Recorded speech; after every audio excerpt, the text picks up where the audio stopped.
স্লাইডটা কি দেখা যাচ্ছে? হ্যাঁ আপু দেখা জি যাচ্ছে। দেখা যাচ্ছে। কি দেখা যাচ্ছে? Thank you everyone. আমার পরিচয় অলরেডি শাকিরা কিছুটা দিয়েছে। সো আমি আচিয়ারি লাভ ফাউন্ডার। আপু সাউন্ডটা কম আসছে। সাউন্ড কম আসছে? আচ্ছা, এখন ঠিক আছে? না আপু, সাউন্ডটা আরেকটু খুব আস্তে শোনা যাচ্ছে আর কি। আস্তে শোনা যাচ্ছে? এখন ঠিক আছে? জি জি এখন আপু ঠিক এখন ঠিক আছে। আছে। ওকে, আমি একটু আস্তেও কথা বলছিলাম।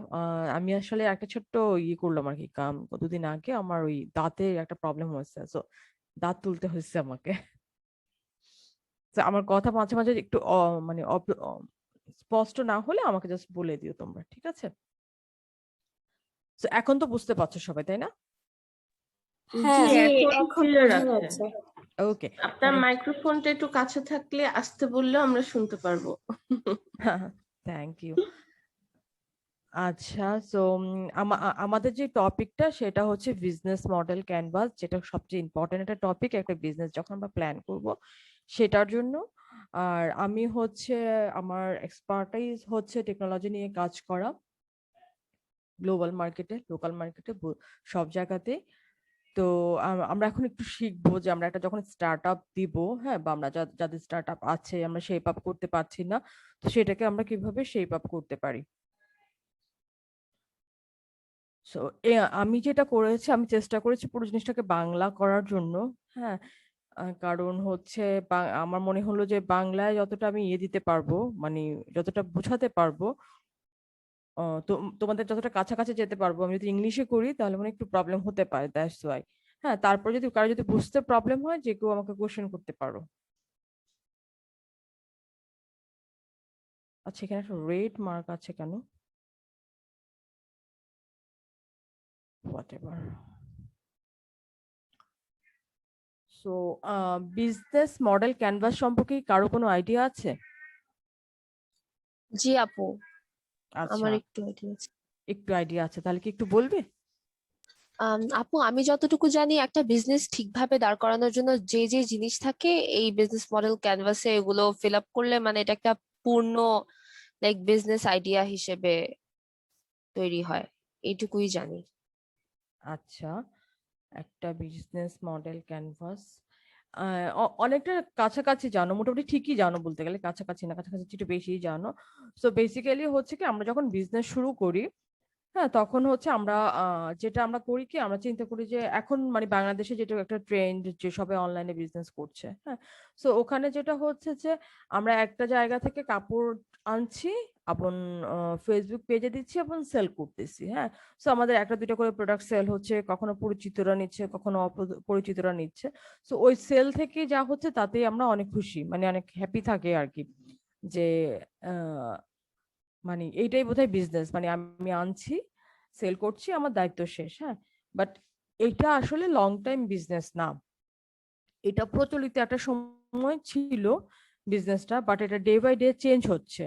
হ্যাঁ, এখন আর এরকম করে আসলে বিজনেস, মানে এত কম্পিটিশনের যুগে, সো ওইভাবে আর বিজনেস করা পসিবল না। সো এখন যেটা হয় যে বিজনেসটাকে অনেক প্ল্যান করে করতে হবে, যে আমি আজকে মনে হলো আমি কালকে শুরু করে দিলাম, আমার টাকা আছে আমি ইনভেস্ট করলাম, ব্যাপারটা কিন্তু সেরকম না। হ্যাঁ, ব্যাপারটা হচ্ছে যে আমার যা আছে, আমি কতদিনের মধ্যে ব্যবসাটা শুরু করতে পারবো, এবং আমি আসলে কিছু কি করতে চাচ্ছি, পুরো জিনিসটাই হচ্ছে আমাদের প্ল্যান করতে হবে, যে আমি কি করতে যাচ্ছি, আমি কাদের জন্য করতে যাচ্ছি, কারা আমার হচ্ছে টার্গেট কাস্টমার হবে, আমি তারা কেন আমার কাস্টমার হবে, এই সবগুলো জিনিস শুরু করেই হচ্ছে বিজনেসটা প্ল্যান করতে হয়।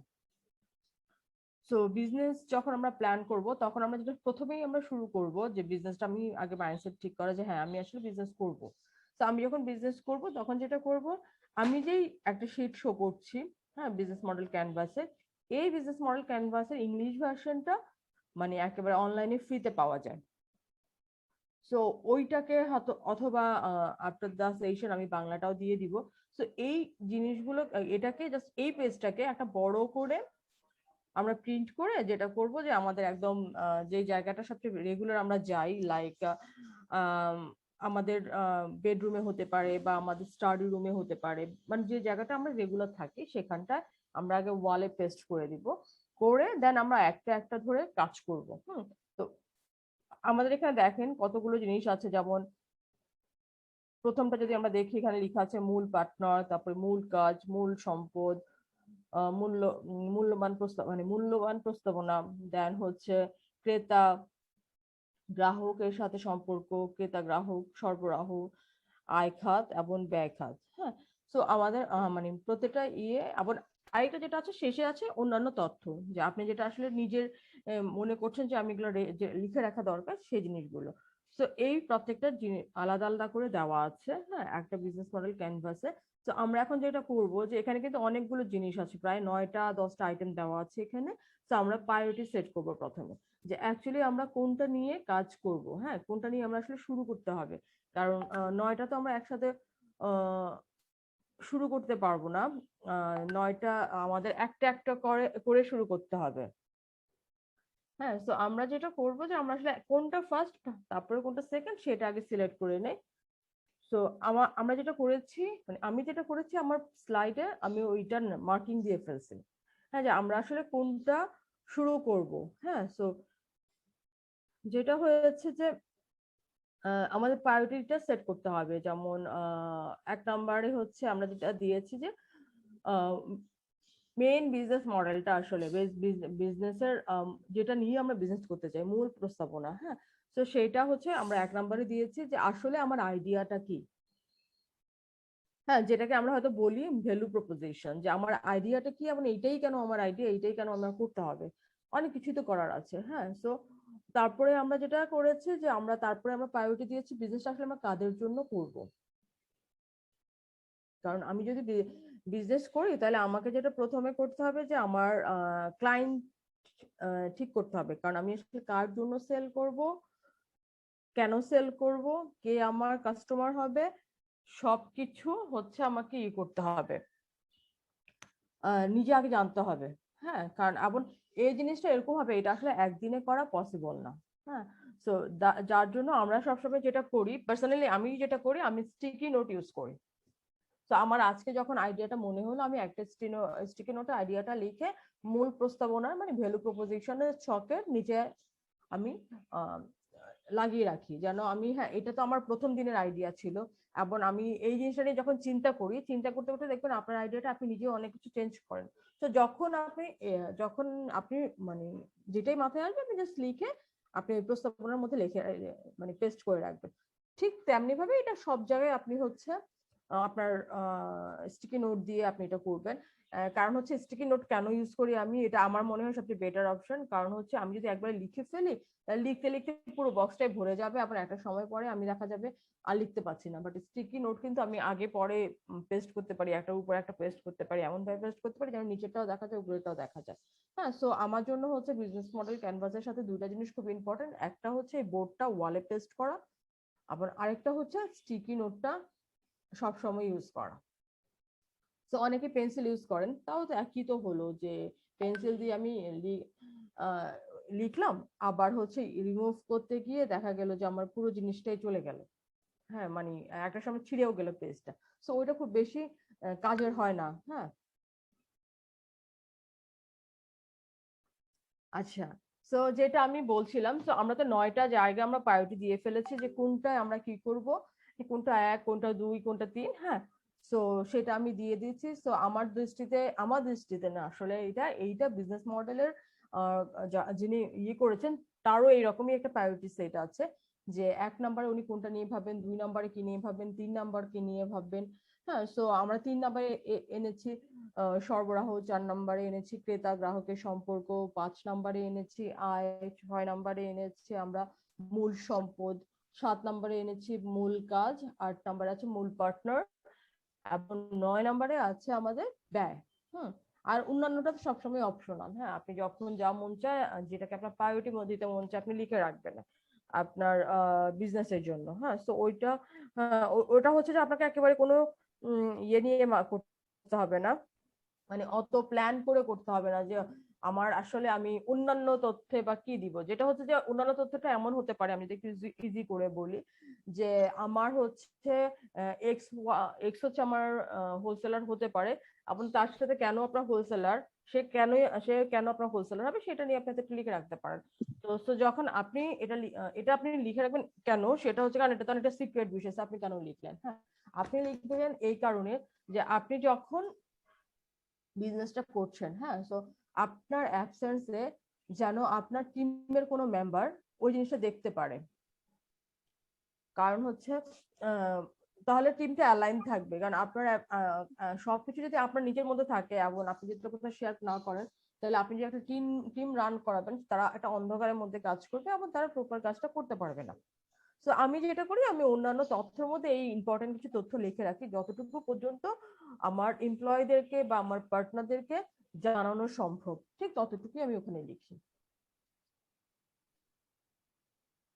এবার আসি আমরা ভ্যালু প্রপোজিশন বা মূল প্রস্তাবনা। হ্যাঁ, তো মূল প্রস্তাবনাটা হচ্ছে আপনি ক্রেতার কোন সমস্যার সমাধান দিচ্ছেন, ক্রেতার কোন চাহিদা আপনার পণ্য পূরণ করছে। মানে এটা একেবারে খুব সহজ করে যদি বলতে হয় যে মানে আপনার কাছ থেকে একটা ক্রেতা কেন সার্ভিসটা নিবে। কারণ সাপোজ ধরেন যে অনলাইন বা অফলাইনে যেটা হয়, আমি যদি খুব মুদি দোকানের কথা বলি, হ্যাঁ তো মুদি দোকানে কিন্তু কোনো ইনোভেশন নাই, হ্যাঁ তারপরেও কিন্তু নতুন নতুন মুদি দোকান হচ্ছে। হ্যাঁ মানে সবাই মুদি দোকানটা হচ্ছে একেবারে সোজা সাপটা একটা হচ্ছে বিজনেস, হ্যাঁ যে আমি আনবো, সেল করব। এখন ওদের ইনোভেশন ওরা প্যাকেজিং এ করে, কে কত সুন্দর করে প্যাকেজিং করতে পারে, তো এটাও আগে করতো না, বাট এখন কম্পিটিশনে এসে ওরা সেটা করছে। হ্যাঁ তো যেটা কিন্তু তারপরেও নতুন নতুন দোকান হচ্ছে এখন। আপনার এলাকায় 50 বছর ধরে একটা মুদি দোকান আছে, আপনার বাবা সবসময় সেটা থেকে কেনাকাটা করে, এবং আপনি এসে দেখলেন যে বাবা করছে, নিশ্চয়ই সে ভালো, আপনিও সেখান থেকে কেউ করছেন, কিন্তু সে খুব সাদামাটা একজন ব্যবসায়ী, তার মাথায় কোনো ওইভাবে ইনোভেশন নেই কিভাবে তার মুদি দোকানটাকে সে একটু ডিফারেন্ট করবে। তো তখন দেখা গেল যে আপনার এজের কোনো একটা ছেলে তার পাশে একটা মুদি দোকান দিল, এবং ওনার পুরোনো কাস্টমার সব ওখানে যাচ্ছে, কারণ হচ্ছে ওই ছেলেটা কিছু ইনোভেশন নিয়ে এসছে। যেটা আমি প্রথমে বলেছি, আসলে মুদি দোকানে ইনোভেশনের কি আছে, ওরা প্যাকেজিং এ করে, সো ওর প্যাকেজিং বেটার, বা ও হচ্ছে আরেকটা ডেলিভারি সার্ভিসের মতো করেছে, যে আপনি যখন কিছু লাগবে আমাকে ফোন দিন, আমি পাঠিয়ে দিব। হ্যাঁ তো এরকম কিছু এক্সট্রা ফ্যাসিলিটি নিয়ে এসছে, এবং যে কারণে সবাই তার কাছে যাচ্ছে। হ্যাঁ তো এই মুদি দোকানের আমি এক্সাম্পলটা দেওয়ার কারণ হচ্ছে যে পৃথিবীতে অলরেডি সবকিছু হয়ে গেছে, কারণ আমরা এমন একটা সময় জন্মেছি, আমাদের আসলে নতুন করে কিছু করার তেমন সুযোগ নাই। হ্যাঁ তো বাট সবকিছুই নতুন ভাবে আসছে, কারণ হচ্ছে নতুন নতুন ফাংশন অ্যাড হয়ে আসছে, কিছু অটোমেশনে যাচ্ছে, যেটা অ্যানালগে ছিল সেটা ডিজিটালাইজড হচ্ছে। তো এইভাবে জিনিসগুলো হচ্ছে, তো আপনার মাথায় আনতে হবে যে হ্যাঁ এই জিনিসটা তো এখন অ্যানালগ, তো এটাকে আমি কিভাবে মডার্ন টেকনোলজিতে নিয়ে আসতে পারি। সরি, আমার কিন্তু টেকনিক্যাল এক্সাম্পলটা একটু বেশি আসবে, কারণ আমার ব্যাকগ্রাউন্ডটা টেকনোলজি নিয়ে, আমার স্টার্ট আপও টেকনোলজি নিয়ে। হ্যাঁ তো মানে আমি সেই মুদির দোকানে যাই, তাহলে মনে হয় কানেক্ট করতে ইজি হবে। তো মানে আপনার কাছে কেন আসবে, এটাই হচ্ছে ইম্পর্টেন্ট কথা। সাপোজ যদি আমি টেকনোলজি নিয়েও বলি, তো ধর একটা আমি মোবাইল অ্যাপ্লিকেশন ডেভেলপ করলাম, হ্যাঁ তো এখন যেহেতু পেন্ডামিক, সবাই হচ্ছে ডক্টর নিয়ে খুব টেনশনে থাকে। হ্যাঁ এর মধ্যে দেখবেন আমি আমি যতদূর দেখেছি যে 14-15 13-14 সাল থেকে মোটামুটি মোবাইল অ্যাপ্লিকেশনের খুব বেশি শুরু হচ্ছে, একটু একটু করে আবির্ভাব শুরু হচ্ছিল বাংলাদেশে, এবং ডক্টরদের নিয়ে অনেক প্রতিষ্ঠানে অনেক রকম অ্যাপ ডেভেলপ করেছে তখন। হ্যাঁ বাট এই প্যান্ডামিকে এসে দেখেন নতুন নতুন আরো অনেক doctor related mobile app develop হয়েছে। কেন? হ্যাঁ কারণ অলরেডি মার্কেটে প্রচুর আছে। তো দেখা একটা জিনিস হচ্ছে যে মার্কেটে নিড আছে, আপনার কাস্টমারের নিডটা অ্যানালাইসিস করতে হবে, কারণ কাস্টমারের নিড আছে বলেই নতুন করে একটা অ্যাপ ডেভেলপ হয়েছে। এবং অ্যাপ ডেভেলপ হওয়ার পরে যেটা সমস্যা হচ্ছে যে আমার অ্যাপের মধ্যে তো মানুষকে আনতে হবে, সো হোয়াট ইজ নিউ, মানে কেন মানুষ আমার কাছে আসবে। সো যেটা হয়েছে যে হয়তো আগে যা যা করেছে, এখনকার অ্যাপে নতুন জিনিস, নতুন নতুন ফাংশন ইমপ্লিমেন্ট করেছে, দ্যাটস ওয়াই মানুষ তার কাছে যাবে। কারণ সে যখন অ্যাপটা কোথাও পিচ করবে বা কোনো একজন ইনভেস্টরের কাছে যাবে, সবাই কিন্তু একই কথা বলবে যে আপনাকে আমি কেন টাকা দিব, হ্যাঁ, সো আমাদের মূল প্রস্তাবনাটা কিন্তু সবচেয়ে ইম্পর্টেন্ট একটা বিজনেসে, যে আমাকে আসলে এই জায়গাগুলো খুব ক্লিয়ার থাকতে হবে যে আমি একটা প্রোডাক্ট ডেভেলপ করছি যেটা আমার বিজনেস, এবং ওই বিজনেসের মধ্যে আহ মানে মানুষ কেন আমারটা নিবে। সো আমি যদি আরেকটু ক্লিয়ার করার জন্য একটা ড্রেসের এক্সাম্পল দেই, যে আমাদের দেশে একটা সময় ছিল যে আমরা লোকাল খাদি কাপড় পরতাম, টাঙ্গাইল শাড়ি পরতাম এরকম, বাট এরপরে পরের টাইমটা আমরা দেখলাম যে আমরা ইন্ডিয়ান প্রোডাক্টের প্রতি খুব ঝুঁকেছি। হ্যাঁ, এবং আমরা ইন্ডিয়ান চাকচিক্যময় কাপড়গুলো খুব পরতে পছন্দ করি, কারণ আমাদের এটা সাদা মাটা। হ্যাঁ, ওই যে প্রথম মুদি দোকান ইন্ডিয়ানটা, সেখানে জড়ি চুমকি অনেক কালার ইউজ করে একটা ফিউশন নিয়ে এসেছে, আবার যেটাতে আমরা সব মেয়েরা ইন্ডিয়ান কাপড় পরতে পছন্দ করি। এবং এরপরে আমরা আবার দেখলাম যে হঠাৎ করে ইন্ডিয়ান মার্কেটটা নষ্ট হয়ে গেল, যে পাকিস্তানি কাপড় পরতে আমরা পছন্দ করি, কারণ হচ্ছে পাকিস্তানি কাপড় অনেক সোভার, অনেক স্ট্যান্ডার্ড ডিজাইন গুলো ওরা করে। হ্যাঁ, মানে অনেক চিকচিকা না, তো তখন মনে হলো যে বাপ অনেকদিন তো চিকচিকা পরেছি, এবার আমরা একটু সোভার পরি। হ্যাঁ, বাট এরপরে দেখা যায় পাকিস্তানের ওদেরও তো একটা ব্রেন, ওরাও আর কত ডিজাইন দিবে, সো আবার ওদের কাপড়ের কোয়ালিটি বেটার। তো ওরাও দেখা যাচ্ছে যে একটা শেষে সেই আমাদের ওই, আপনারা কেউ শুনেছেন কিনা আমি জানি না, জনি প্রিন্ট শাড়ি, হ্যাঁ অনেক ছাপা শাড়ি বলতো আর কি, ওই ছাপা শাড়ির ডিজাইনটা কিন্তু ওরা এখন নিয়ে এসছে ওদের ড্রেসে। প্রত্যেকটা পাকিস্তানি কাপড়ে দেখবেন প্রচুর লতা পাতা ফুল পাখি দিয়ে ভরা, যেটা আমাদের একটা সময় জনি প্রিন্টের শাড়ি ছিল, এবং এটা সবাই পরতো না। হ্যাঁ, ছাপা শাড়ি বলে একটা শ্রেণীর মানুষ এটা পরতো। তো এখন আবার মানুষ কিন্তু আস্তে আস্তে পাকিস্তানি পণ্য থেকে সরে যাচ্ছে, এখন ওরা নতুন কিছু খুঁজছে, এবং দেখা যাচ্ছে যে আমাদের জামদানি ভালো করছে, আমাদের মিরপুরি বেনারসি ভালো করছে, আমাদের খাদি খদ্দর এসব ভালো করছে। হ্যাঁ, তো মানুষের যেটা হচ্ছে যে মানুষের টেস্টটা না খুব চেঞ্জেবল, যে আজকে আমি যেটা নিয়ে কাজ করছি বা আজকে আমরা যেটা চেয়েছি, হ্যাঁ তার চেয়ে বেটার হচ্ছে মানে আমাদের এভাবে চিন্তা করতে হবে যে আসলে আমি এটা যে নিচ্ছি, বা আমি এই ড্রেসটা পরছি, বা আমি এই কাজটা করছি কেন করছি, কতজনে আমাকে বলেছে যে তোমার ড্রেসটা সুন্দর, বা আমি কতটা কমফোর্ট ফিল করেছি। হ্যাঁ, তো ওই ব্যাপারগুলো কিন্তু মানুষের মধ্যে সবসময় থাকে। হ্যাঁ, তো সেই জন্যই হচ্ছে আপনার বিজনেস শুরু করার আগে আপনার কি নিয়ে বিজনেস করবেন, আপনার কি কি ফ্যাক্ট আসতে পারে, এগুলো নিয়ে চিন্তা করতে হবে সব সময়। আমি কি এই স্লাইডটা বুঝাতে পেরেছি, মানে বিজনেস জি ম্যাম। জি কনসেপ্টটা? হ্যাঁ, জি জি ম্যাম। ম্যাম বুঝতে পেরেছি। ওকে, থ্যাংক ওকে, তাহলে আমি পরের স্লাইডে যাচ্ছি। হ্যাঁ,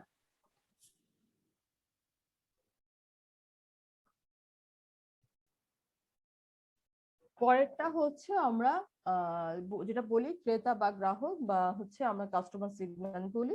আচ্ছা, ক্রেতা বা গ্রাহক, আপনার আপনার যে কথাটা আমি বলেছিলাম যে আপনার পণ্য কেন কিনবে, হ্যাঁ ক্রেতা বা গ্রাহক, আপনার সবসময় তাদেরকে চিন্তা করতে হবে কে আপনার প্রোডাক্টটা কিনবে, এবং সে কেন কিনবে। এটা একেবারে দেখবেন যে অনেকগুলো স্লাইডের মধ্যে ঘুরে ঘুরে এই কথাটা আসছে, কারণ ব্যবসায় আসলে মূল মন্ত্র এটাই যে আপনি যা করছেন সেটা কিন্তু আপনি নিজের জন্য করছেন না। হ্যাঁ, হ্যাঁ আপনি যদি একটু আমরা যদি একটু ভালোভাবে অন্যভাবে চিন্তা করি যে হ্যাঁ আসলে তো বিজনেসটা আমি আমার জন্য করছি, হ্যাঁ বাট আমি আমার জন্য করছি, ইট মিনস যে ইট ডাজন্ট মিন যে আপনি আপনার পছন্দ মতো প্রোডাক্ট রাখতে পারবেন, আপনার যা ভালো লাগে আপনি সেটাই সেল করবেন, এটা আসলে সেরকম না।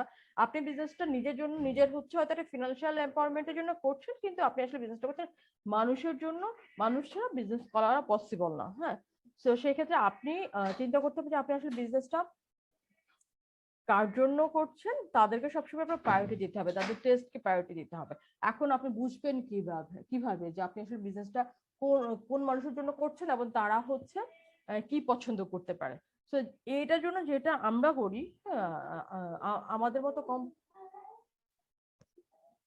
আমাদের মতো কোম্পানিরা যেটা করে, আমরা হচ্ছে যে কোনো প্রোডাক্ট নিয়ে আসার আগে মার্কেট রিসার্চ করি, মার্কেট স্টাডি করি। হ্যাঁ, যে আসলে কি প্রোডাক্ট আমরা আনতে চাচ্ছি, কেন আনতে চাচ্ছি, এটার ডিমান্ড কেমন, এবং আরো কিছু আমরা অ্যানালাইসিস করি। সেটা হচ্ছে যে আমি ঢাকায় আছি, হ্যাঁ তো ঢাকা নিয়ে যখন আমি কোনো একটা প্রোডাক্ট লঞ্চ করব, ঢাকার মানুষের টেস্ট হচ্ছে একরকম। হ্যাঁ, আমি যখন এটাকে চট্টগ্রামে লঞ্চ করব, তখন চট্টগ্রামের মানুষের টেস্ট কিন্তু আরেক রকম। আমি যখন এটাকে একেবারে রিমোট এরিয়াতে নিয়ে যাব, কুড়িগ্রাম, দেন হচ্ছে কোন একটা হাওর এরিয়া, এরকম জায়গাগুলোতে আমি যখন নিয়ে যাব, কোন একটা চর এরিয়া, তখন দেখা যাবে যে ওদের টেস্ট অন্যরকম। এবং আপনার ওই ঢাকা বেস চিন্তা করে যে প্রোডাক্টটা আপনি ডেভেলপ করেছেন, রুরাল বা রিমোট এরিয়াতে ওই প্রোডাক্টটা চলছেই না।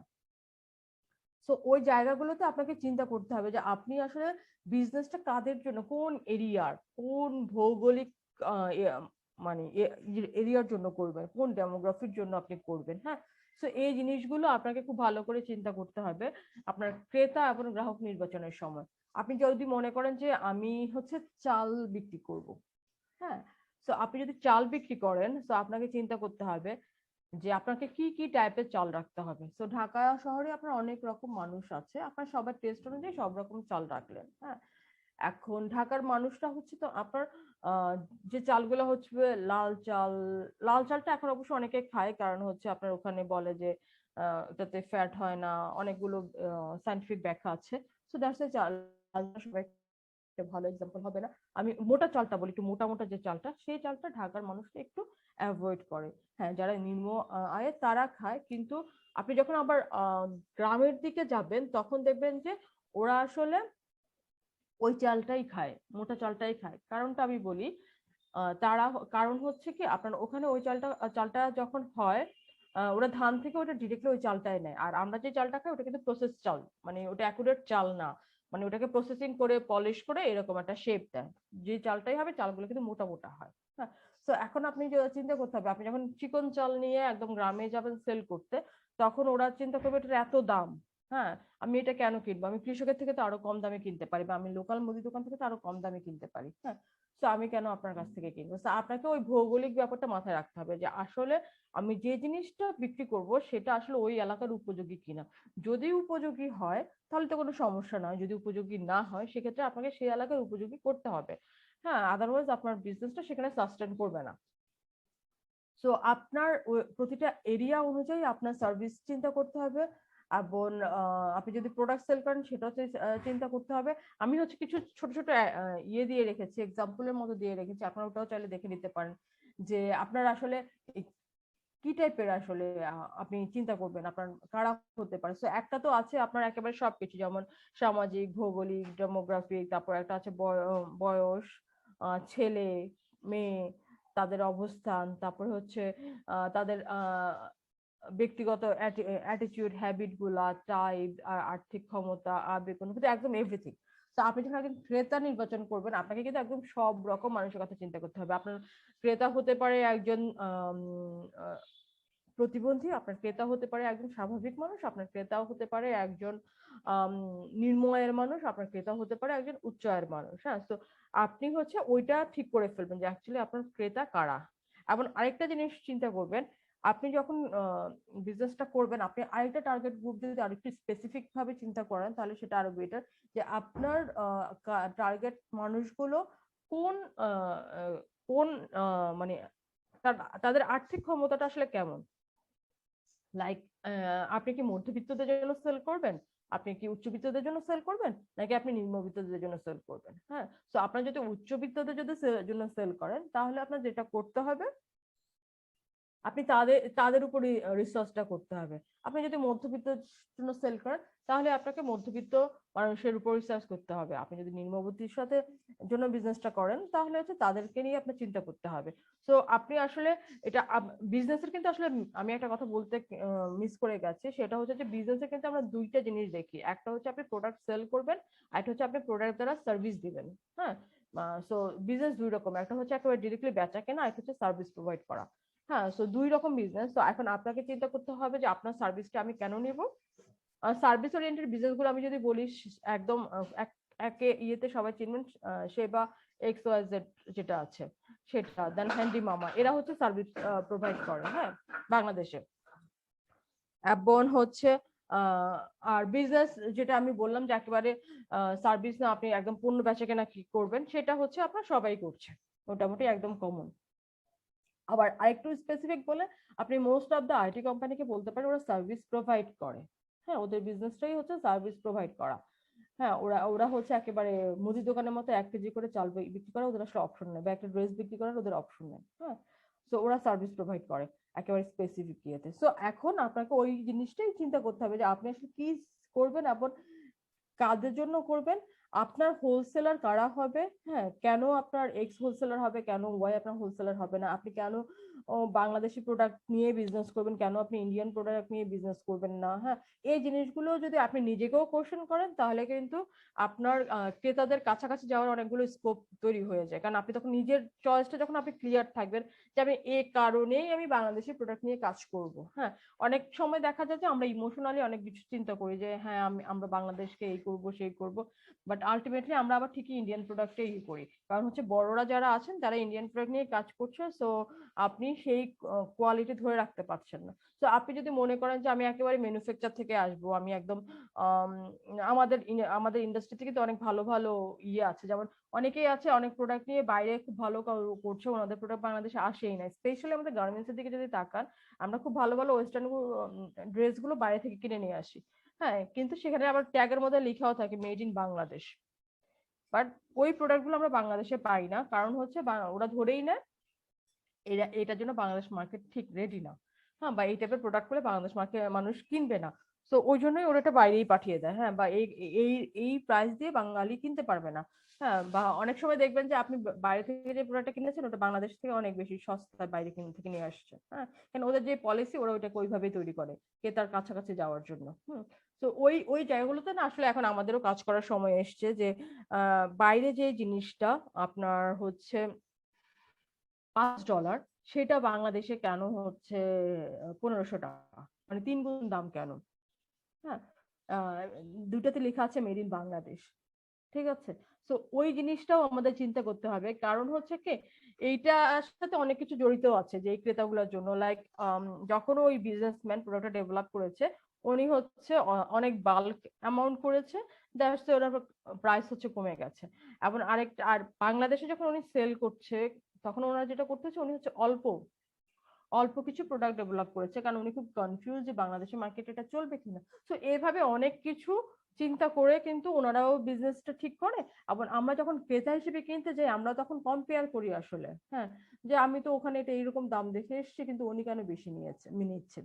তো এই জিনিসগুলো খুব বেশি ইম্পর্টেন্ট ক্রেতা এবং গ্রাহক রিলেশন ডেভেলপমেন্ট। আবার আরেকটা জিনিস ইম্পর্টেন্ট হচ্ছে আমি যেটা দেখছি আমাদের অনলাইন বিজনেসে, আমি লাস্ট মনে হয় 1 ইয়ার ধরে বসে বসে ওদেরকেই অ্যানালাইসিস করছি।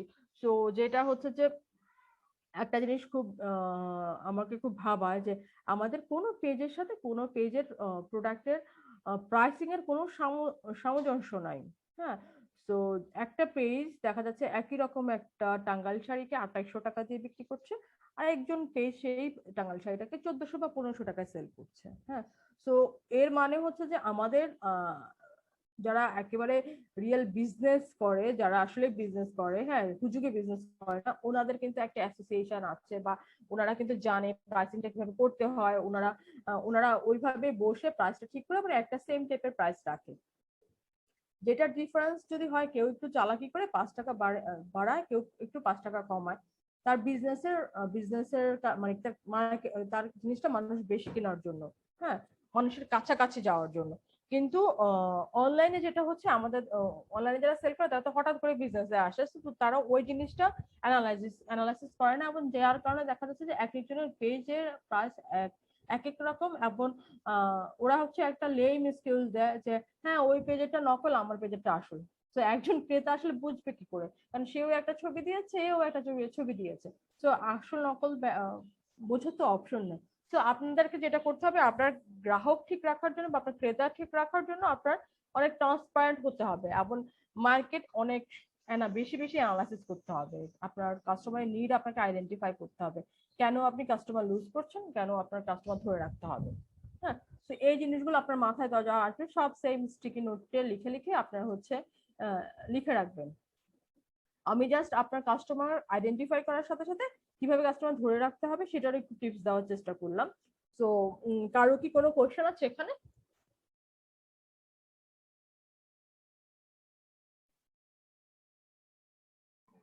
না ম্যাম, নেই। আপনি খুব সুন্দর করে বুঝিয়ে দিয়েছেন। আর কোনো কোশ্চেন মনে হয় কারণ?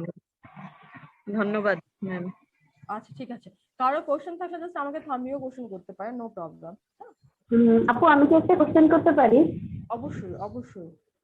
আপু ওই যে মার্কেট অ্যানালাইসিস এর কথা বললেন, তো আমরা যারা একদম নতুন আসছি, দেখা যাচ্ছে যে আমার পেজে আমার যে প্রোডাক্টের প্রাইস একরকম আর একটা পেজে বা মার্কেটের প্রাইসটা আর রকম।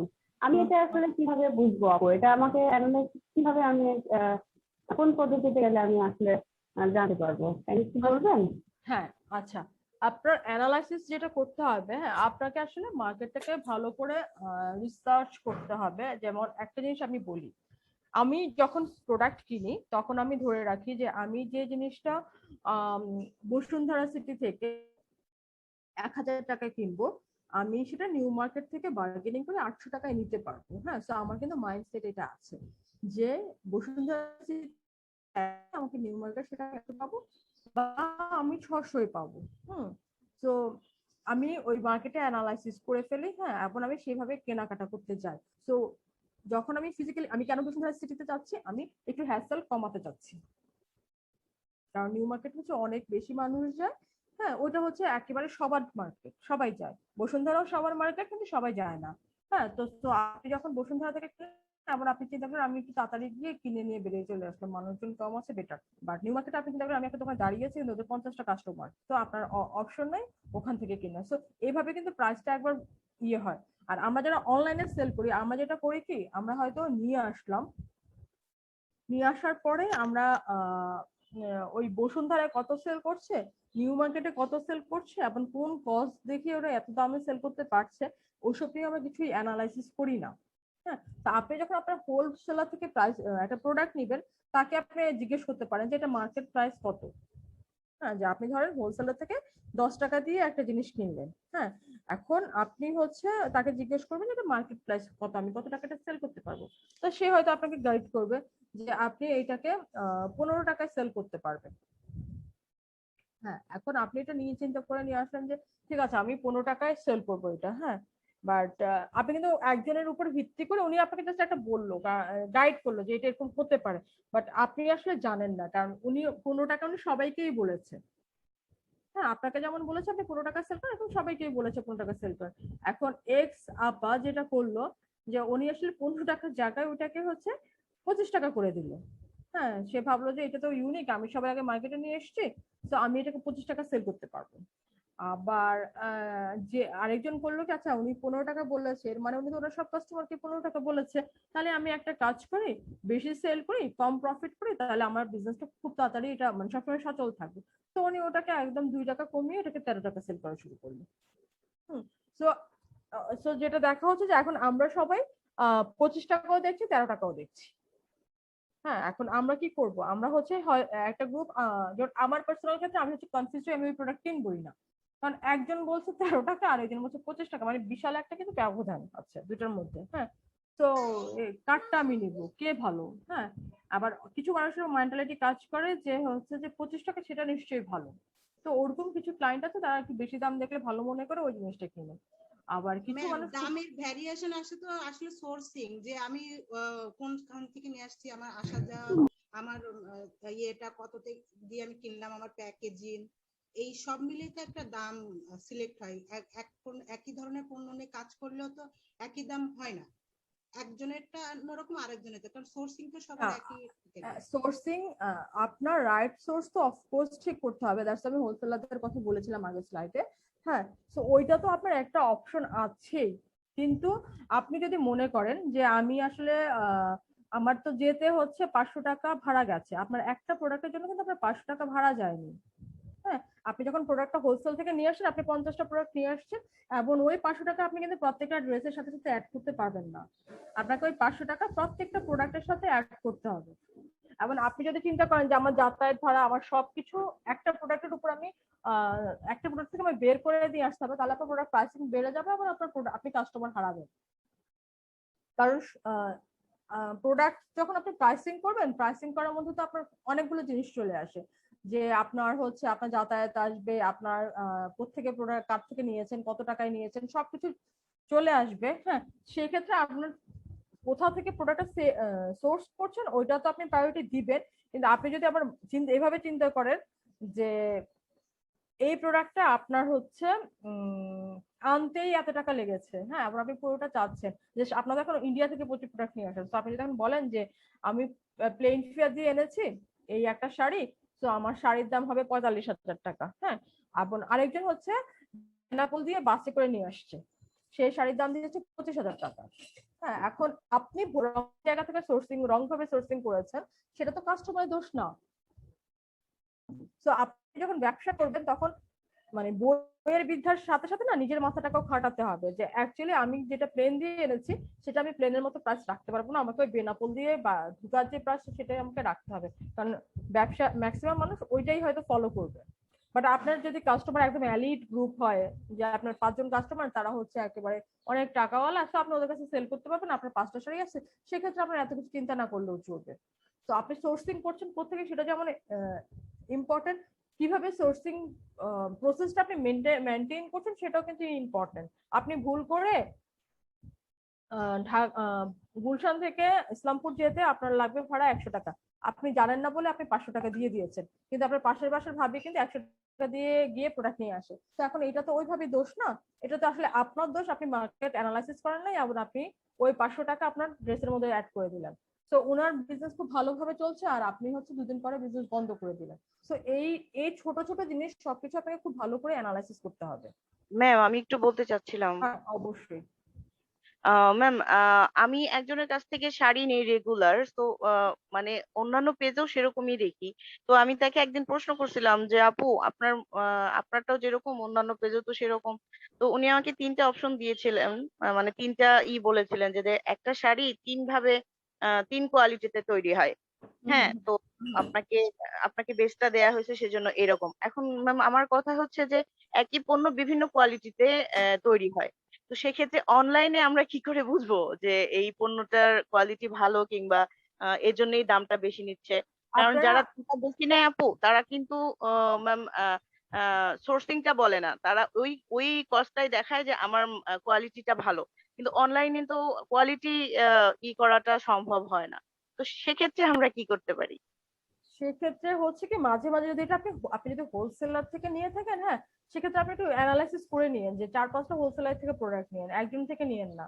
হ্যাঁ, কারণ একই জিনিস তো অনেকে সেল করে, তো কারা কারা আসলে হোলসেলিং করে একটু খবর নিয়ে নিয়েন। আমাদের যেটা হচ্ছে, আমাদের অনলাইনে যারা বিজনেস করে ওরা মানে মানুষ যেটা আমরা যেটা যেভাবে চিন্তা করি, ওরা হচ্ছে মার্কেট নষ্ট করছে, কারণ ওরা হচ্ছে খুব লেজি।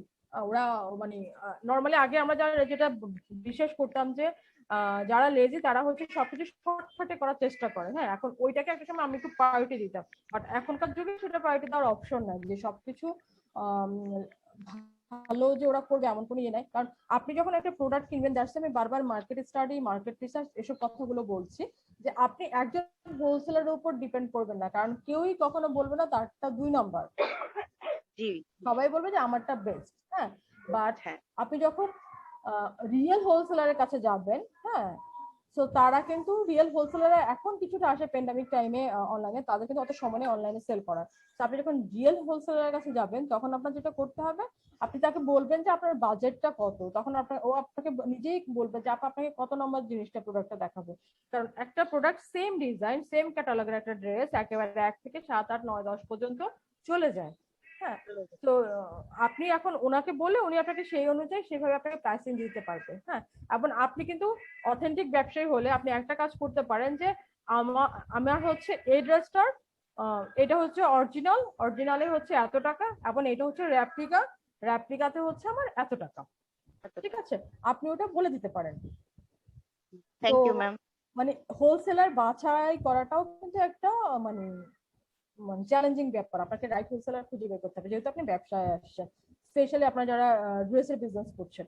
কারণ ড্রেস এমন একটা জিনিস, এটাকে 1000টা কোয়ালিটি করা যায়, 1000 রকম কাপড়ের। হ্যাঁ, সো দ্যাটস আপনারা একটু একটু অ্যানালাইসিস করবেন, যত অ্যানালাইসিস করবেন তত দেখবেন আপনি আমাকে পড়াতে পারবেন, আমার আপনাকে বলতে হবে না, আপনি জানবেন মার্কেটে আসলে কি হচ্ছে। Thank you ma'am. আর কোনো কোশ্চেন এখানে? আমি পয়সা No, ma'am, আপনি against. আচ্ছা, তারপরেরটা হচ্ছে আমাদের 3 নাম্বারটাতে হচ্ছে আমরা হচ্ছে যেটাকে বলছি চ্যানেল বা সরবরাহ। তো সরবরাহ মানে হচ্ছে আমরা আসলে যেটা হচ্ছে যে আমাদের ট্রান্সপোর্টেশনটা কিরকম হবে, হ্যাঁ, আমরা কিভাবে আসলে যে প্রোডাক্টটা সেটা ক্রেতার কাছে পৌঁছাবো, এবং কিভাবে আপনি প্যাকেজিংটা মেনটেন করবেন, এবং আপনার প্রোডাক্টটা কোন জায়গা থেকে কিনবে বা কোথায় আপনি এটাকে ডেলিভারি করবেন, তারপর এটা অনলাইনে হলে কি রকম হবে, অফলাইনে হলে কি রকম হবে, হ্যাঁ এগুলো একদম সবকিছু মিলেই হচ্ছে ডেলিভারি চ্যানেলটা আমরা বলি, বা হচ্ছে এই শুধু ডেলিভারি চ্যানেল না, হ্যাঁ এখানে আসলে ডেলিভারি হচ্ছে একটা, এর মধ্যে অনেকগুলো আছে, মানে আমরা যেটাকে সরবরাহ বলি বা চ্যানেলই আমি এখানে ইউজ করি, চ্যানেলটা অনেকটা বোঝা যায় ভালো। তো এটা হচ্ছে আপনার যেমন আপনারা যখন প্রাইসিং এ যেটা যেটা বলছিলেন, দেখেন এগুলো কিন্তু এখন চলে আসবে। হ্যাঁ, তো আপনি যখন পাইকারি জিনিসটা কিনলেন, হ্যাঁ সেখানেও একটা ডেলিভারি কস্ট দেখেন আছে কিন্তু আমাদের। আমি স্টিকি নোটের কথা বলেছিলাম না, এই যে দেখেন আমি কিন্তু এখানে স্টিকি নোট গুলো দেখানোর ট্রাই করেছি যে অ্যাকচুয়ালি জিনিসটা কিরকম হবে।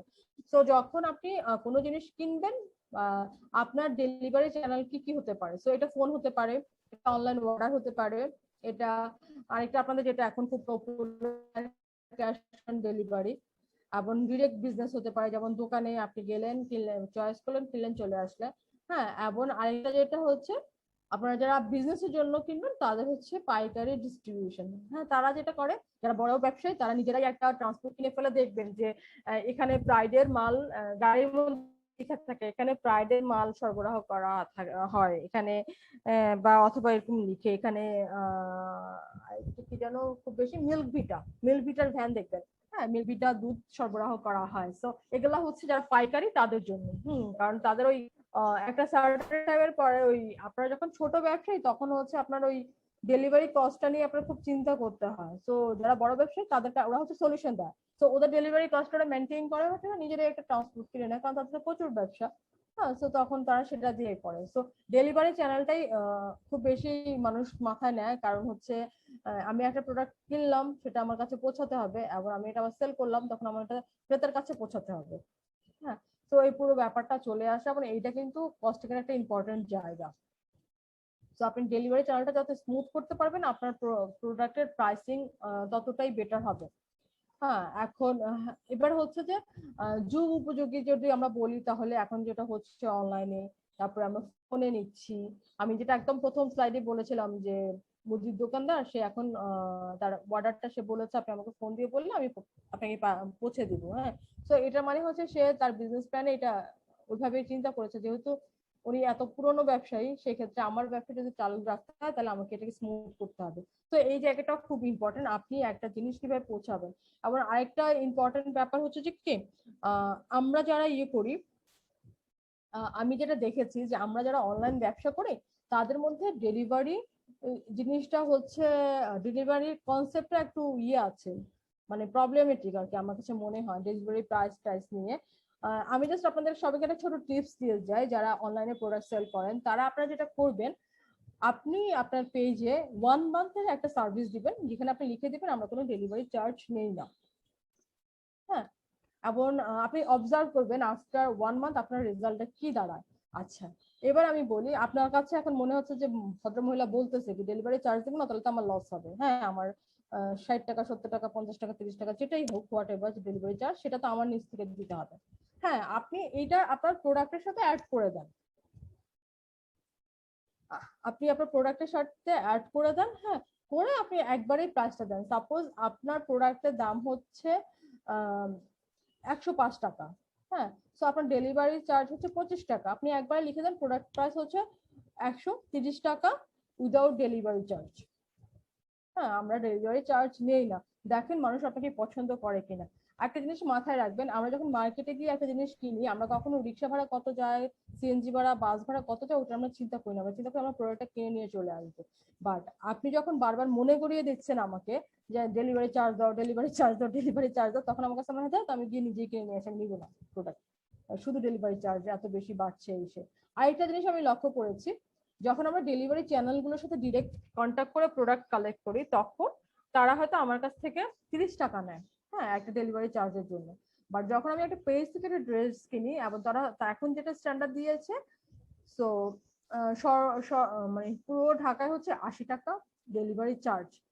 হ্যাঁ, তো যেটা হচ্ছে এটাও কিন্তু আপনাদের বিজনেসের জন্য একটা কিলিং পয়েন্ট। আপনারা আবার ডেলিভারি চার্জের থেকেও প্রফিট করার চেষ্টা করেন ব্যবসায়ীরা। সো হুইচ ইজ ভেরি মানে ব্যাড আর কি। একটা সার্টেন টাইমের পরে আপনার কাস্টমার হারাবে যখন মানুষ বুঝতে পারবে যে এখানে যেটা, কারণ এই এতটা আমরা বিজনেস অ্যানালাইসিস করি বলেই আমরা এতটা ক্রিটিক্যালি চিন্তা করি, হ্যাঁ, যে একটা ব্যবসায়ী আসলে আমাকে কত কত ভাবে ঠকাতে পারে। কারণ আমিও একজন ব্যবসায়ী, তো আমি এই জিনিসগুলো নিয়ে আমরা খুব অ্যানালাইসিস করি এই জিনিসগুলো নিয়ে। তো আপনারা ওইভাবে চিন্তা করবেন যে আপনাদের ডিস্ট্রিবিউশন বা আপনাদের হচ্ছে সরবরাহকারী চ্যানেল, যেটা বলেন যে চ্যানেলটাকে একদম ক্লিয়ার রাখার চেষ্টা করবেন, যতটা কস্ট মিনিমাইজ করে, কিন্তু আপনি নিজে লস করে না। হ্যাঁ, কস্টিংটা আপনি এমন ভাবে করবেন, প্রোডাক্ট এমন ভাবে পৌঁছাবেন যেন হচ্ছে আপনার কাস্টমার আপনারই থাকে। সো ওই যে 1 মান্থ একবার চেক করে দেখেন যে আপনি আপনার প্রোডাক্ট প্রাইসিংটা এমন ভাবে করেন যেটা হচ্ছে আপনার ডেলিভারি চার্জটা কভার হয়ে যায়, ডেলিভারি চার্জ থেকে প্রফিটটা সরিয়ে নেন, সেখান থেকে প্রফিট করার চেষ্টা করেন না। হ্যাঁ, তাহলে হচ্ছে দেখবেন যে এবং এটা ইফেক্টিভ। হ্যাঁ, সো এটা আপনি দেখবেন যে আপনার জন্য অনেক বেটার হবে, আপনার প্রাইস অনেক বেড়ে যাবে আপনার সেলিং। কারণ আমি বললাম না, আমি 1 লাখ টাকা দিয়ে একটা ড্রেস কিনবো, কিন্তু ওখানে আমি 80 টাকা ডেলিভারি চার্জ দিতে না আমার খুব লাগবে। হ্যাঁ, মনে হয় যে না বেশি নিচ্ছে। আপনি যতই কম দেন মাথায় থাকবে যে বেশি নিচ্ছে। হ্যাঁ, রিপিট ক্রেতাও হয়ে যায় এটা, যারা ডেলিভারি চার্জটা একবার ফ্রি পায় তারা হচ্ছে আমার এরকম একজন আছেন যিনি এই 3rd টাইম পারচেজ করেছেন, এই ডেলিভারি চার্জ ফ্রি দেওয়ার কারণে উনি হচ্ছে এই 3বার নিয়ে নিলেন। এবার দেখেছেন তো। তো হ্যাঁ, এটা হিট করে অনেক আগে। হ্যাঁ, এগুলো হচ্ছে না মানুষের ছোট ছোট ইমোশনাল এঙ্গেজমেন্ট। একটা ক্রেতার সাথে আপনার ইমোশনাল এঙ্গেজমেন্ট হবে। আবার আরেকটা যেটা করতে পারেন, যে আপনি যখন, আমি হচ্ছে পরের স্লাইডে চলে যাই, তাহলে হচ্ছে ক্রেতা গ্রাহক নিয়ে আমরা অনেক আলোচনা করতে পারবো। আচ্ছা, এখানে কি কারো কোনো কনফিউশন আছে ডেলিভারি নিয়ে? না ম্যাম। আচ্ছা, জাস্ট আপনার হচ্ছে যে এখানে যা যা দেখছেন এগুলো ওইভাবে অ্যানালাইসিস করে যদি আপনারা কাজ করতে পারেন, আমার মনে হয় না কারো বিজনেস ফেল হওয়ার পসিবিলিটি আছে। আচ্ছা, পরেরটাতে হচ্ছে আমরা ক্রেতা গ্রাহকের সম্পর্ক। হ্যাঁ, সো এখানে আমরা খুব সহজেই আমরা যেগুলো বলি যে অনলাইন মার্কেটিং, অফলাইন মার্কেটিং, তারপরে হচ্ছে আমরা হচ্ছে ইমেল মার্কেটিং করব, আমরা ফোন সার্ভিস ইউজ করব, আমরা শপিং অ্যাসিস্ট্যান্ট রাখবো, এগুলো আমরা একদম বলেই সব সময় কাস্টমার রিলেশন তৈরি করার জন্য। হ্যাঁ, বাট ওই যে আমি যেটা বললাম যে আপনি ডেলিভারি কস্টটা অফ করে দেন, আপনার গ্রাহক বেড়ে যাবে। আপনি প্রোডাক্ট পাঠানোর পরে আপনি জিজ্ঞেস করেন ফোন করে, বা একটা টেক্সট করেন, বা ইনবক্স করেন, যেটাই আপনার জন্য ইজি হয়, যে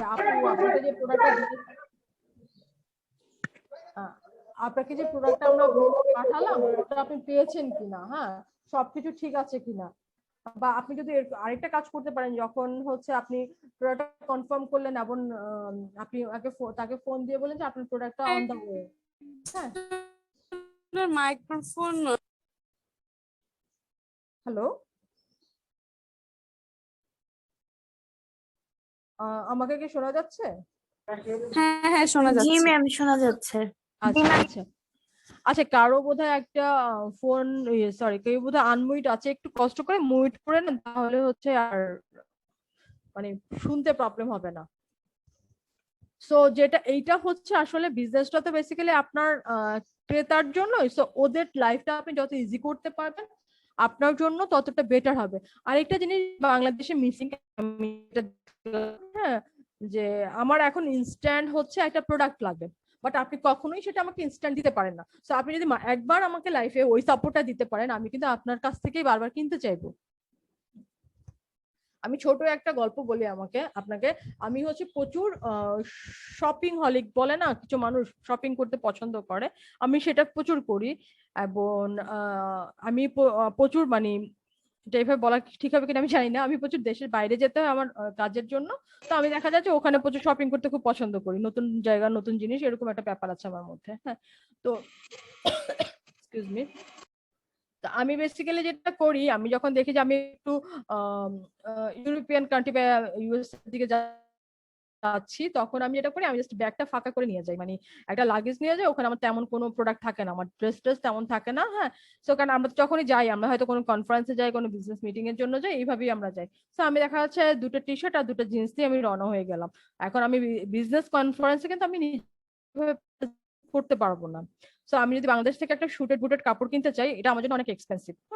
যা অনেক, যেটা আমার পছন্দ হবে সেটা দাম দেখা যাবে অনেক বেশি। সো আমি যেটা করি, আমি হোটেলে ঢুকে অ্যামাজনে বা ওদের লোকাল যে ওয়েবসাইট গুলো আছে, ই কমার্স প্ল্যাটফর্ম গুলো আছে, ওখানে আমি অর্ডার দিয়ে এবং ওরা আমাকে ইনস্ট্যান্ট ডেলিভারি দিয়ে দেয়। আমি হোটেলে ঢুকে আগে সবার আগে ড্রেস চুজ করি, কোন ড্রেস পরে আমি আগামীকাল আমার কনফারেন্সে যাব বা আগামীকাল আমার মিটিং এ যাব, এবং ওই ড্রেসটা সিলেক্ট করে আমি অর্ডার দিই, এবং ওরা হচ্ছে রাতের মধ্যে আমাকে সেটা বা 2-1 ঘন্টার মধ্যে ওরা আমাকে ওটা পৌঁছে দেয়। হ্যাঁ, সো কিন্তু বাংলাদেশে আপনি যদি কখনো এটা চিন্তা করেন, বা আমি যদি ধরেন বাংলাদেশে অন্য দেশ থেকে এসে এরকম চিন্তা করতাম, এটা কিন্তু একদমই ইম্পসিবল একটা ব্যাপার ছিল। হ্যাঁ, তো এই সার্ভিসটা বাংলাদেশে মিসিং, যে ইনস্ট্যান্ট ডেলিভারি দেওয়াটা। সো আপনারা চাইলে এটা নিয়েও অনেকে কাজ করতে পারেন, তাহলে আপনার ক্রেতার সাথে আপনার একটা ভালো রিলেশন হবে। দেখেন, আমি কিন্তু একটা একেবারে দুটো এক্সাম্পল দিয়েছি, একটা বলেছি ওদের লোকাল সাইড। সো এটা কোন দেশে কোনটা, এটা ডিপেন্ড করে। আপনি এই হেল্প গুলো হয়তো হোটেল আলাদের কাছ থেকে নিতে জিজ্ঞেস করতে পারেন যে কোন সাইডটা বেটার, তখন ওরাই বলে যে আপু আপনি এখানটা দেখতে পারেন। কারণ আমার মতো হাজার হাজার কাস্টমার ওদের আছে যারা এই রকম কাজগুলো করে। হ্যাঁ, যে একটা ফাঁকা লাগেজ নিয়ে যায়, ওটা ভরে নিয়ে আসে। তো যেটা মানে এটা আসলে ম্যাক্সিমাম যারা বাইরে যায় তারা এরকম অনেকেই করে। হ্যাঁ, এটা আমার এক্সাম্পল হিসেবে বলারও কিছু নাই, এটা কমন থিংস।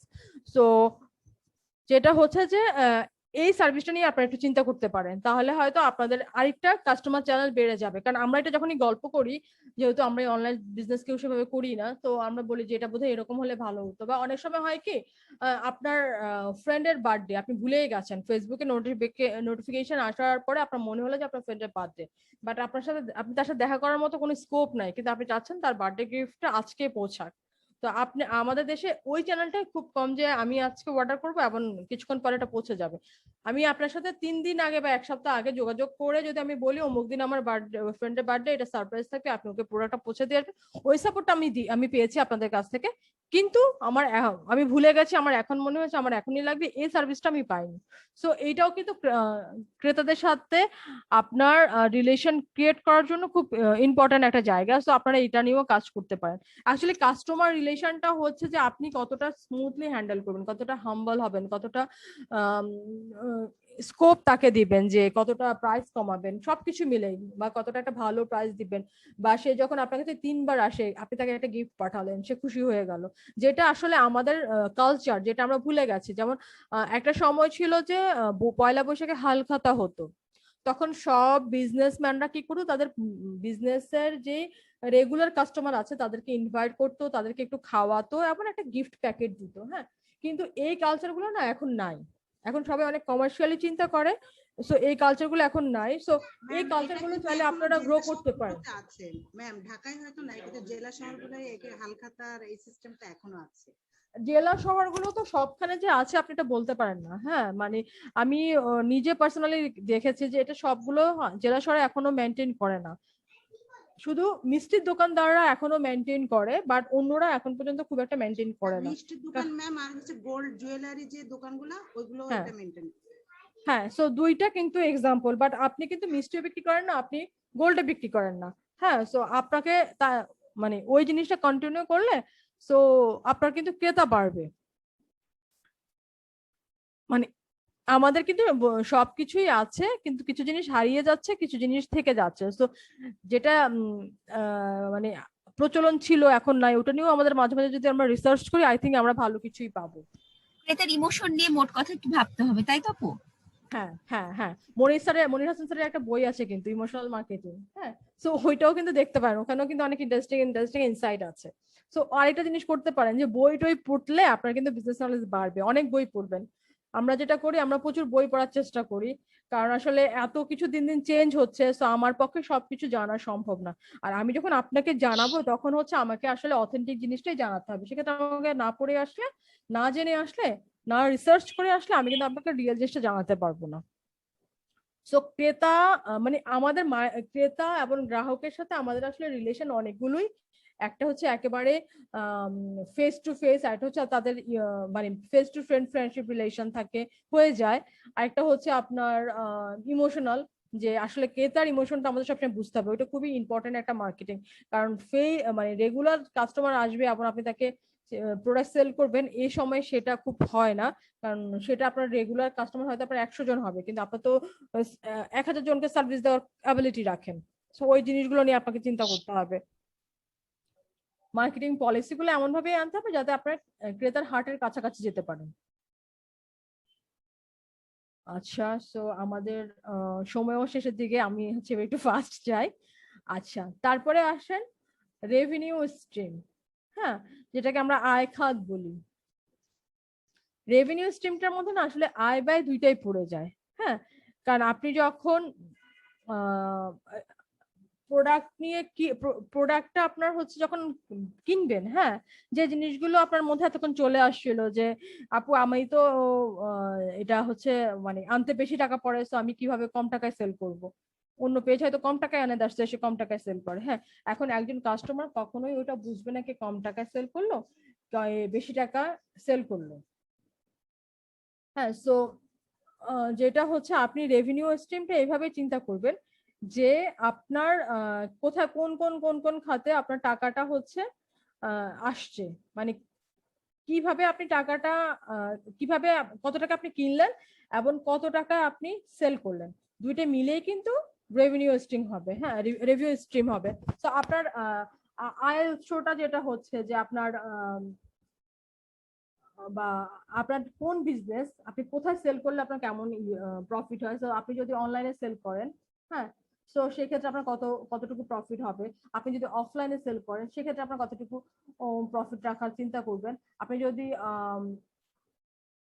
পাইকারি সেল করেন সেক্ষেত্রে আপনি কিভাবে চিন্তা করবেন, হ্যাঁ।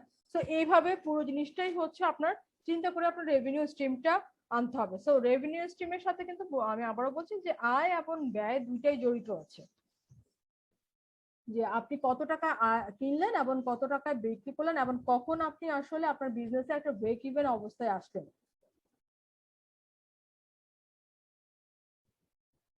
আমি কি বুঝাতে পেরেছি? ব্রেক ইভেন পয়েন্টটাকে আমার মনে হয় একটু বলা উচিত। ব্রেক ইভেনটা হলো, হ্যাঁ, যে আপনার বিজনেসে আয় এবং ব্যয় দুটোই সমান, তো সেটাকে আমরা হচ্ছে ব্রেক ইভেন বলি। সো আর আবার এই দুইটা মিলেই হচ্ছে আপনার রেভিনিউ মডেল। সো আপনার মানে মডেলটার মধ্যে এরকম জিনিস যে আপনি প্রোডাক্টটা সেল করলেন, কত টাকায় সেল করলেন, হ্যাঁ, এবং হচ্ছে আপনি কত টাকা দিয়ে কিনলেন, হ্যাঁ। সো ওই দুইটা জিনিসই আপনার কাছে আসবে, যে আপনার মোট কত টাকা আয় হলো, কত টাকা ব্যয় হলো, হ্যাঁ। এবং আরেকটা জিনিস আপনার আপু, রেভিনিউ, হ্যাঁ বলেন। ব্রেক ইভেনটা নিয়ে একটু যদি ডিটেলস বলতেন না একটু ভালো হতো, মানে একটু সহজ করে, মানে আচ্ছা এই ব্রেক ইভেনটা আসলে খুব কঠিন লাগে। আচ্ছা, একদম খুব সহজ করে যদি আমি বলি, ব্রেক ইভেন হচ্ছে যে আমি একটা বিজনেস করছি, হ্যাঁ। সো বিজনেসের মধ্যে আমি 1000 টাকা ইনভেস্ট করলাম, হ্যাঁ। এখন 1000 টাকা আমি যখন ইনভেস্ট করেছি আমার কিন্তু এটা ব্যয় হয়ে গেছে, তাই না? এখন ওই 1000 টাকা আমাকে 1000 টাকার সমান আমাকে আসলে আয় দিয়ে ওটাকে মানে প্রফিট দিয়ে ওটাকে করতে হবে, নিয়ে আসতে হবে। জি, ঠিক আছে, যে 1000 টাকা আমি সেল করলাম, ব্যয় করলাম, এখন আমি কতদিনে ওইটা আসলে ওই 1000 টাকা সমান হলো, কত টাকা করে আমি সেল করলে আমার কতদিনে ওইটা সমান হলো, তখন আপনার আয়টা এবং ব্যয়টা সমান হলো, হ্যাঁ। কিন্তু তখনও কিন্তু আপনার বিজনেসের মাত্র আয় ব্যয় সমান হলো, আপনি এখনো গ্রোথ স্টেজে যান নাই। জাস্ট আপনি দুটাকে আপনি ব্রেক ইভেনে আনলেন, যে আমি যদি 100 টাকায় দোকান, আমি 100 টাকা যদি সেল করি, হ্যাঁ, সরি 100 টাকা যদি আমি কিনি, আমার যেটা আয় হয় সেটা দিয়ে আমি আবার প্রোডাক্ট এনে আমার এমপ্লয়ি স্যালারি দিতে পারি, হ্যাঁ।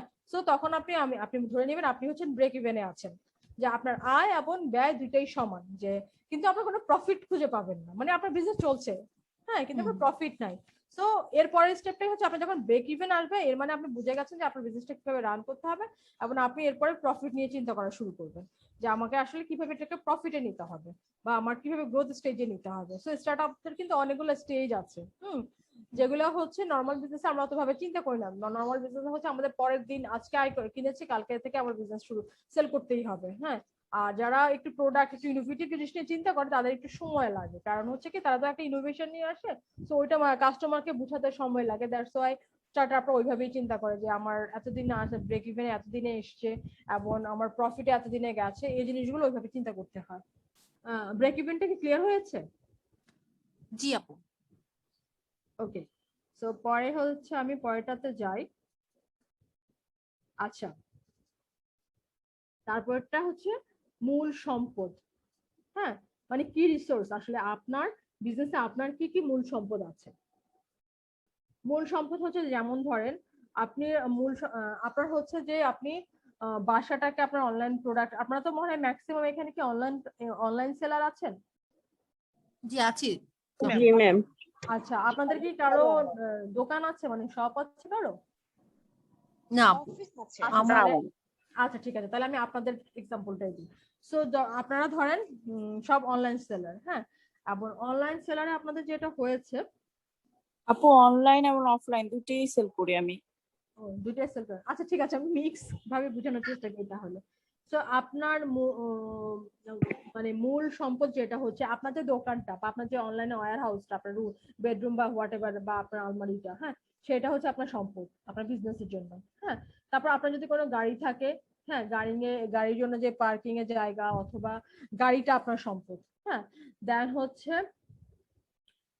আপনার স্টাফ যারা আছে, যেমন একদম পার্মানেন্ট স্টাফ যারা হচ্ছে আপনার ইয়ে করে, যে হয়তো আপনার সাথে লাইভ করে বা আপনার দোকানে সেল করে, হ্যাঁ, তো ওরা হচ্ছে আপনার সম্পদ। আপনার একটা মোবাইল অ্যাপ, আপনার হচ্ছে দোকান, তারপরে ওয়েবসাইট, মোবাইল অ্যাপ, দেন হচ্ছে ওয়েবসাইট, এগুলো হচ্ছে আপনার সম্পদ। হ্যাঁ, এবং আপনার যদি ডেলিভারি লাইনের মধ্যে আপনার ডেলিভারি ভ্যানটা থাকে, সেটা হচ্ছে আপনার সম্পদ। হ্যাঁ, সো এই জিনিসগুলো হচ্ছে আপনি সব সময় হচ্ছে মাথায় রাখবেন যে অ্যাকচুয়ালি আপনার মূল সম্পদ কি কি, এবং এই সম্পদগুলো কিন্তু আপনারই, এবং এইটা যেটা হচ্ছে যে আপনি এটার কিন্তু কস্টিংটা একদম ফিক্সড। যেমন 1 বছরের জন্য আপনার দোকান ভাড়া বাড়বে না, পার্কিং রেন্ট বাড়বে না, ওয়্যার হাউস রেন্ট বাড়বে না, স্টাফের স্যালারি বাড়বে না। হ্যাঁ, সো তারপরে হচ্ছে আপনার ওয়েবসাইট, মোবাইল অ্যাপ যাই আছে এগুলোর কিছুই আপনার চার্জ হবে না। ডেলিভারি ভ্যান তো আপনার হয়তো 3 বছর পরে আবার নিতে হবে চেক করতে। হ্যাঁ, সো এই জিনিসগুলো হচ্ছে আপনাকে চিন্তা করতে হবে যে আপনার কোনটা আপনার মানে এখনকার মতো আপনার যেটা মানে যেটা হচ্ছে আপনার একদম রেগুলার আর কি ইনকাম করেন, যেগুলো আপনার সবসময় থাকে, যেগুলো মোটামুটি আপনার বিজনেস একদম ফিক্সড, যেগুলো ছাড়া আপনি বিজনেস করতে পারবেন না। হ্যাঁ, সেটাই আপনার বিজনেসের মূল সম্পদ।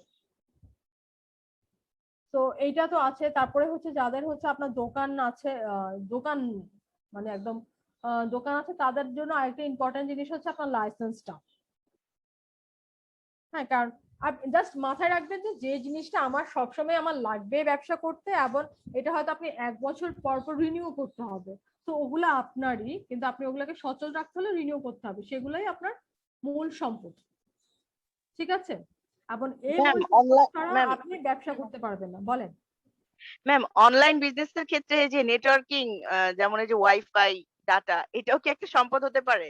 Of course, why not. আমি সফটওয়্যার, আমি তো ওয়েবসাইট বলেছি, মোবাইল বলেছি, অ্যাপ বলেছি। হ্যাঁ, সো আপনি ইন্টারনেটও আনতে পারেন, এটাও আপনার মূল সম্পদ, কারণ আপনি তো ওটা ছাড়া বিজনেস করতেই পারবেন না। হ্যাঁ, থ্যাংক ইউ ম্যাম। হ্যাঁ, এটাও আপনার মূল সম্পদ।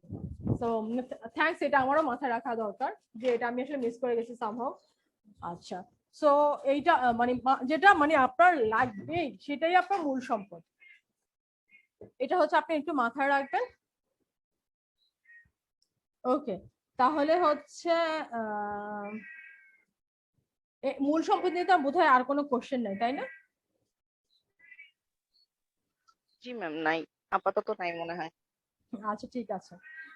আচ্ছা, তারপরে হয়েছে আপনার ম্যাম মূল একটা কাজ। কথা বলতে পারি? অবশ্যই। আচ্ছা, আমি মাহফুজা সুমা বলছিলাম মিরপুর থেকে। আমরা কি এই প্রেজেন্টেশন স্লাইডটা পেতে পারি?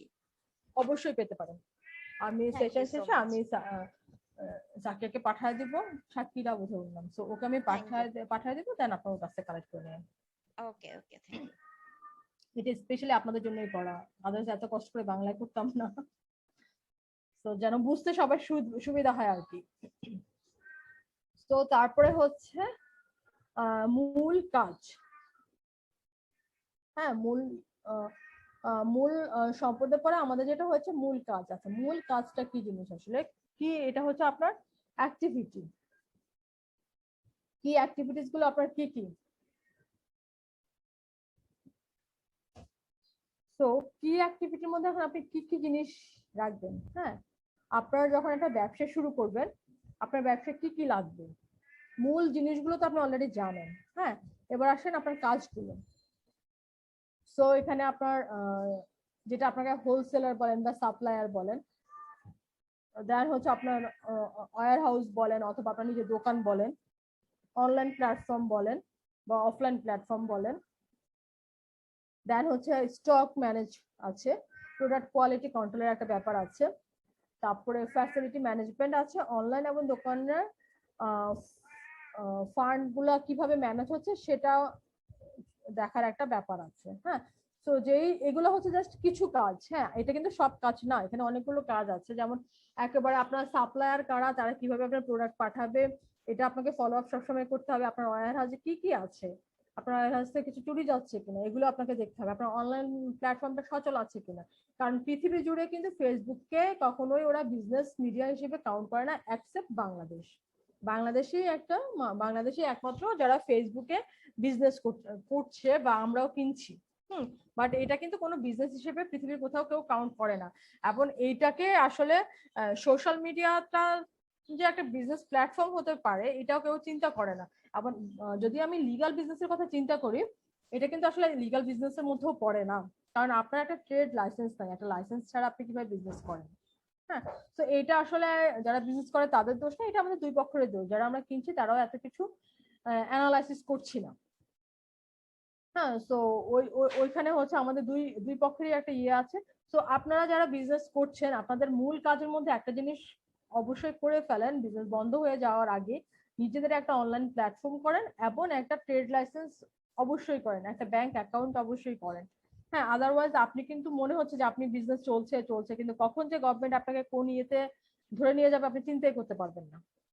তো যারা অনলাইনে ব্যবসা করেন এটা একটু হচ্ছে খুব ভালো মতো ইয়ে করেন। আর আরেকটা জিনিস হচ্ছে, আসলে গভর্নমেন্ট ধরে নিয়ে যাওয়ার তো কোনো ব্যাপার না, ব্যাপার হচ্ছে যে আপনি যে বিজনেস করছেন আপনার কোনো লিগ্যাল এন্টিটি নাই। সো আমি যদি এখন আমি বলি যে আমি আপনাকে 1 লাখ টাকা ধার দিব আপনার বিজনেসে কাজ করার জন্য, আমি কোন বেসিসে আপনাকে 1 লাখ টাকা দিব? আপনি আমাকে ডাটা দেখলেন যে আপু আমি যদি আমার বিজনেস এতদিনের, আমি যদি একটা লোন পেতাম বা আমি যদি একটা ফান্ড পেতাম তাহলে হচ্ছে আমার বিজনেসটা এই লেভেলে যেত। হ্যাঁ, তো তখন আমি আপনাকে জিজ্ঞেস করলাম যে আপনার কত টাকা লাগবে, আপনি বলে দিলেন যে আমার হচ্ছে 5 লাখ টাকা বা 10 লাখ টাকার একটা লোন পেলে আমার জন্য খুব ভালো হতো। তখন আমি আপনাকে জিজ্ঞেস করবো যে আপনার কি ট্রেড লাইসেন্স আছে, আপনার কি ব্যাংক অ্যাকাউন্ট আছে? আপনি আমাকে বলেন আমার ট্রেড লাইসেন্সও নাই, আমার ব্যাংক অ্যাকাউন্ট নাই। হ্যাঁ, তো তখন আমি কিন্তু আপনাকে আসলে হেল্প করতে চাচ্ছি না, আমি আপনার বিজনেসটাকে হেল্প করতে চাচ্ছি। সেই ক্ষেত্রে আমরা যেটা করব, হ্যাঁ, আমরা যারা লিগাল এন্টিটি নিয়ে কাজ করি আমরা তখন চিন্তা করবো যে না, একে আসলে টাকা দেওয়ার কোনো মানে হয় না, কারণ এ তো টাকা নিয়ে ভেগে যাবে, ও তো কোনো কিছুই নেই, ও আদৌ কিছু সেল করেছে কিনা বা ও আসলে বিজনেস করে কিনা এটা কোনো ভিত্তি নাই। অনলাইন, কারণ অনলাইন যেটা ফেসবুক পেজ এর তো কোনো লিগাল এন্টিটি নাই, so how could I trust you? হ্যাঁ, সো এই জিনিসগুলো একটু একটু করে আপনারা চিন্তা করা শুরু করেন for the long term business. আপনারা অনলাইনে বিজনেস করছেন, ভালো করছেন, সেটা নিয়ে আমাদের কোনো অবজেকশন নেই, কিন্তু আপনারা যদি বৃহত্তর জিনিসটা নিয়ে চিন্তা করতে পারেন ইন ফিউচারের জন্য, তাহলে হচ্ছে আপনাদেরকে ফেসবুক পেজের পাশাপাশি আপনাদের নিজেদের ওয়েবসাইটটা নিয়েও কাজ করা উচিত, অথবা কোনো একটা বড় মার্কেট প্লেসের সাথে এঙ্গেজ হয়ে যাওয়া উচিত। আর সবচেয়ে বড় কথা হচ্ছে ফেসবুক বা মার্কেট প্লেস বা নিজের ওয়েবসাইট, এর চেয়েও ইম্পর্টেন্ট জিনিস হচ্ছে আপনার ট্রেড লাইসেন্স এবং ব্যাংক অ্যাকাউন্ট, যেটা আপনার বিজনেসের চাবি, যেটাকে ছাড়া আপনার বিজনেস আমরা চিন্তাই করতে পারি না। তো এই জিনিসগুলো নিয়ে ইয়ে করবেন, এগুলোই আপনার মূল কাজ, বিজনেসের সবকিছু রেডি রাখা আর কি। আচ্ছা, আমি এই পরেরটাতে চলে যাই। এরপরে হচ্ছে যে আপনার মূল পার্টনার আপনার কারা? হ্যাঁ, কাদের কাছ থেকে মানে কে কে আপনার পার্টনার হতে পারে?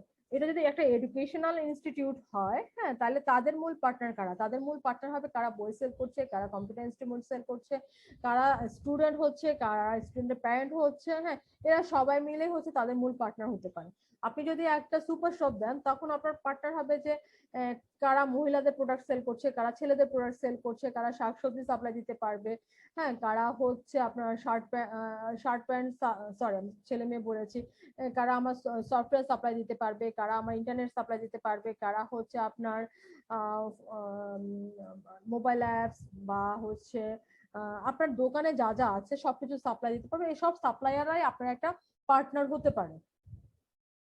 হ্যাঁ, তো সেটা হচ্ছে যে আপনার বিজনেসের ধরন অনুযায়ী আপনি বিজনেস পার্টনার আপনি সিলেক্ট করবেন যে কার কাছ থেকে আপনি কিভাবে বেনিফিটেড হতে পারেন। যেমন আপনার একটা সুপার শপ আছে এবং আরেকটা ধরেন মিনা বাজার স্বপ্ন, হ্যাঁ, আমি যদি এদের কথা বলি আগোড়া, হ্যাঁ, তো তিনটা ডিফারেন্ট সুপার শপ। হ্যাঁ, ওরা যেমন একজন একজনের কম্পিটিটর তেমনি একজন একজনের পার্টনারও হতে পারে চাইলে। হ্যাঁ, সো আপনার কিন্তু সেম বিজনেস করে এরকম লোকও আপনার পার্টনার হতে পারে।